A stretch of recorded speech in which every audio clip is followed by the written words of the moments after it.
আদিত্যদা বরণ করে নিচ্ছে, উত্তরীয় পরিয়ে দিচ্ছেন। সঙ্গে সুজিত মণ্ডল রয়েছে। সুমন বাবু, যার কাছে শিখেছিলাম কিভাবে অক্ষরেখা দ্রাঘিমা রেখার পার্থক্য বুঝতে হয়, কিভাবে গ্রিনিচ মানমন্দিরের সময় নির্ণয় করতে হয়। শক্তিবাবুকে বরণ করে নেওয়া হচ্ছে। শক্তিবাবু মানেই এক বিরল পার্সোনালিটির, আমি বলা যায়, প্রতিবিম্ব।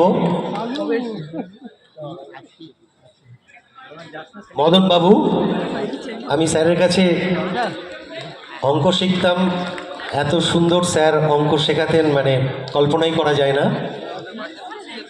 খুব আবেগঘন লাগছে আজকে, আমার কেন, প্রত্যেকের খুব ভালো লাগছে। পরবর্তীতে চিরঞ্জীব বাবু, যিনি সবসময় স্কুলের সাংস্কৃতিক অনুষ্ঠান যাতে হোক, সবসময় শিল্প কলা এইসব নিয়েই ব্যস্ত থাকতেন। ঠিক সাহিত্যের পরেই আসছে রসায়ন, জীবনের রসায়ন। আর স্যারের যোগ্যতায় একাকার হয়ে যেত যখন স্যার ক্লাস নিতেন। প্রশান্তবাবু সেই সুদূর মেদিনীপুর থেকে ছুটে এসেছেন। স্যার খুব ভালোবাসতেন তার ছাত্রদের একেবারে সন্তান তুল্যভাবে। আজকে যে কি ভালো অনুভূতি।